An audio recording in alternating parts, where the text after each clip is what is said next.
Following the last video, let's take a look at the next Arduino tutorial example, Example Basics. Then delete the read.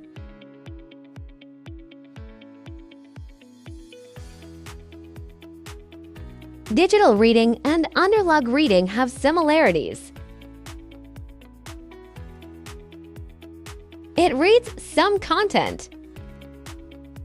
You can see this is a push button that reads pin number 2. Our development boards all have push buttons, but the pin number of our push button is 0. That is the boot button. We changed the pin number to 0. You can see that its baud rate is 9600. We want to make any changes here. The first one is set up initialization. One is to initialize the baud rate. The second is what the initialization pin is used for. Here you can see that its pin is input. That is, input. The loop code reads this input continuously. The state of this input is a digital input. That is digital reading. Then the loop is performed every millisecond. It means delaying 1 millisecond to perform the next cycle. We will use this small development board to demonstrate it to you. This small development board is on serial port 7. Let's run the entire code here. This coding function is relatively small and simple, but the functions it uses are very basic. If you want to do complex functions later, you will often need to use these functions. For example, digital reading is to read the status of a digital pin. For example, hardware such as rotary encoders requires digital reading. You can see that the upload has been completed. Let's look at the serial port. Because the baud rate here is inconsistent with the initialization baud rate, we need to complete the initialization baud rate. You can see that the baud rate is now consistent. Let's click again.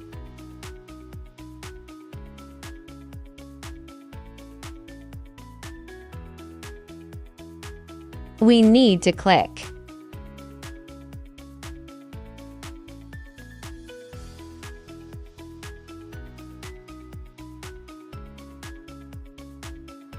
You can see that after the boot key is pressed, no reaction.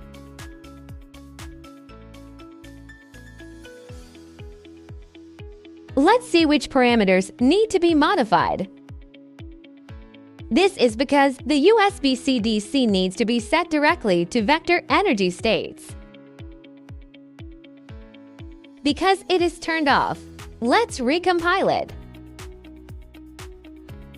Because the USB serial port connection of this small development board is in the form of USB-C DC.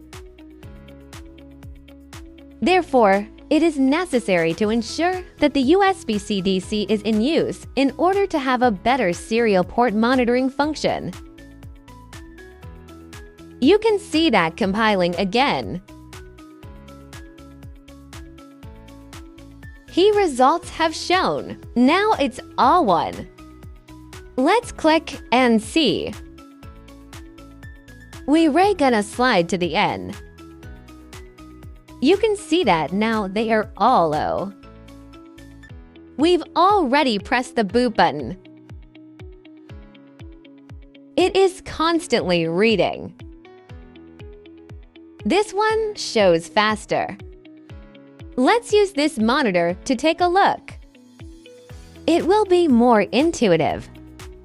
Open the serial monitor. Put it on the home screen. You can take a look. I press the boot button. There will be a signal. Click and there will be a digital signal display. This is the role of digital reading, because the delay is only 1 millisecond. So it refreshes very quickly. Therefore, it is difficult to view the numbers in the serial monitor because it only has 1 and 0. We use the serial port drawing method to check it out. You can see that this digital reading has already shown its function. Here, digital reading can be used as a driver for many digital circuits. Let's talk about the next example. Fade is a function similar to blink.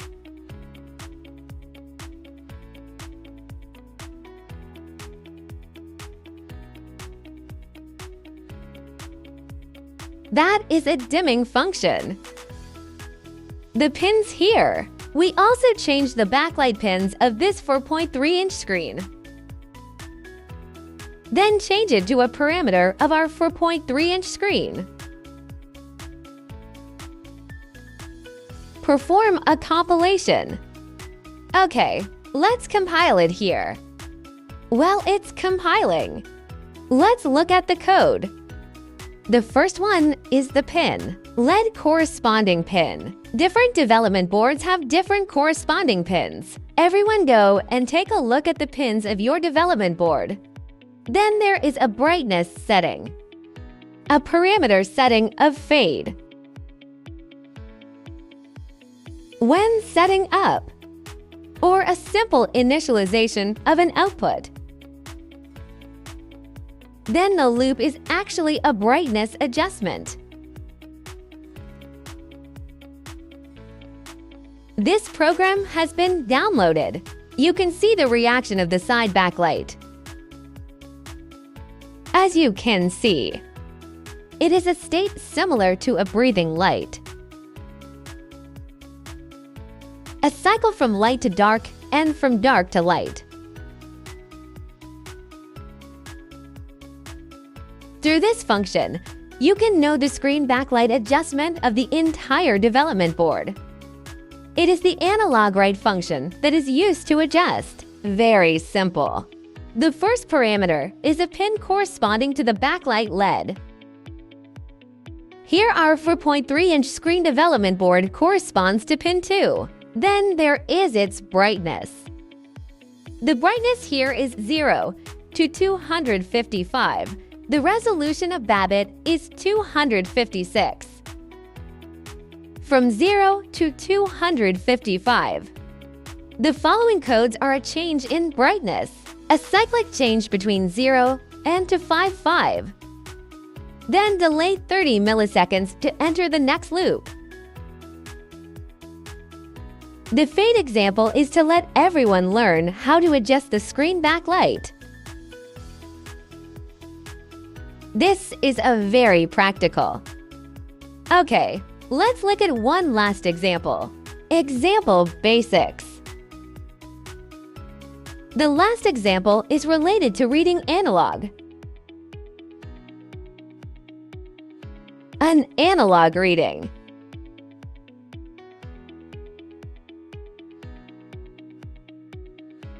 You can see that this example is very similar to the previous example of simulating tube-angle reading. This is followed by a code for numerical conversion. One line of code adds a numerical conversion. Conversion converts the sensor value into a voltage value through numerical conversion. It is also the analog value of pin AO read-in. Then convert its value. 1023 should be its resolution. From 0 to 1024. Then there is a 5 volts dynamic range. Then the voltage is converted into. We can just run it. Because this pin is pin O. We directly pin 0 because we don't have any input yet. Let's read its empty load directly. Such a value is actually a voltage conversion of a sensor. Because when reading, It reads in a magic conversion value. It is a digital quantity because it has been converted into a digital quantity. Although the analog quantity is converted into digital quantity by MCU and corresponds to the corresponding analog quantity. That is to say, it is a process of converting the digital value ADC value into a voltage value. Let's open it and see that the baud rate is still 9600. Let's reset the baud rate. You can see, after setting the baud rate, it has value. The values here are all O, because we don't have any input. Of course, there might be some noise coming in. We turn on its serial port drawing function. Take a look. Let's switch it to the main screen. You can see that most of the values are 0. Of course, there will be some spikes and some noise. We click, or try to see if it will cause more noise. The number keys don't have much effect on it. Here is a summary of the examples I talked about this time. First of all, we can see that the examples we talked about this time are actually very practical. They are used to operate the pins of ESP32 or other types of MCS.